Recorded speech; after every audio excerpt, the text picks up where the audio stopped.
आपका वीज़ा और एडमिशन एक पेपर की वजह से रिजेक्ट हो जाता है। वो क्या है? वो है एसओपी।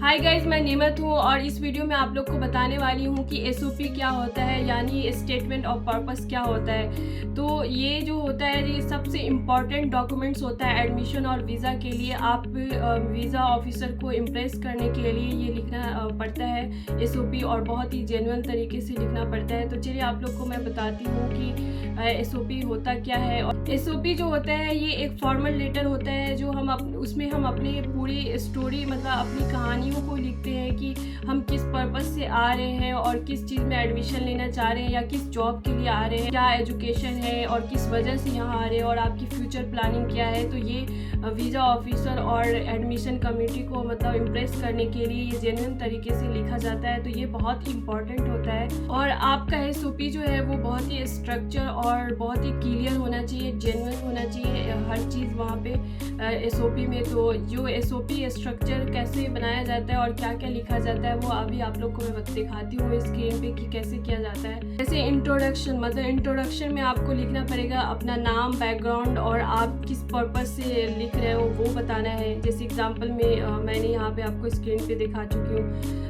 जैसे एकेडमी बैकग्राउंड के लिए जैसे आप मतलब पहले कौन सा मतलब एजुकेशन, जैसे आपने ग्रेजुएशन किया है, मास्टर्स किया है, जो भी वो दिखाना है, अपने एक्सपीरियंस को दिखाना अगर जॉब के लिए कर रहे हो तो ये चीज़ अगर आप मतलब क्लियरली एक्सप्लेन करो विदाउट एक्सक्यूज़ के।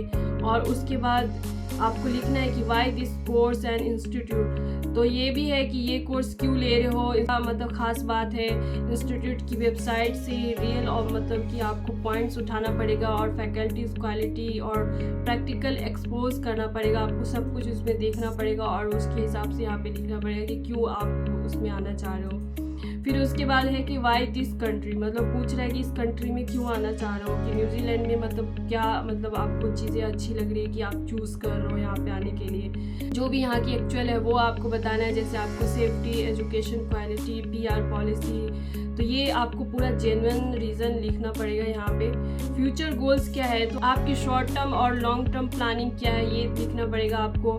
वीज़ा ऑफिसर ये देखना चाहता है कि आप वापस आना मतलब अपने देश जाओगे या किसी प्रोफेशनल करियर के लिए मतलब प्रिपेयर होगे। तो ये आपको यहाँ पर फ्यूचर गोल्स में लिखना पड़ेगा। कंक्लूजन में यही है कि स्ट्रॉन्ग और कॉन्फिडेंस क्लोजिंग करो और मतलब लिखो उसमें कि I am confidence that opportunity will be help me achieve my career goals. ये मतलब ये सब चीज़ें आपको दिखाना पड़ेगा।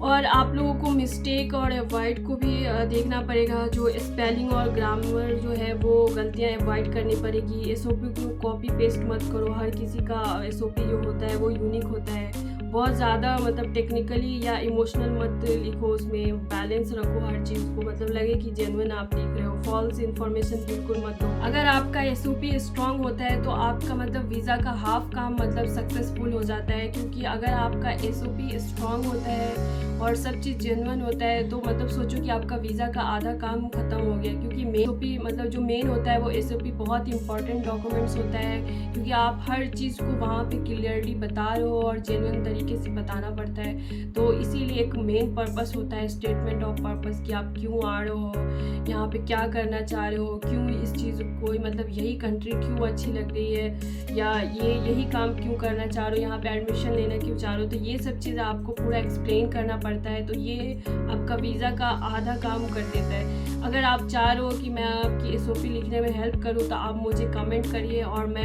या आप मुझे डीएम कर सकते हैं इंस्टाग्राम पे। मैं आपको पीडीएफ या डॉक्यूमेंट्स में आपको मैं भेज दूँगी आपको।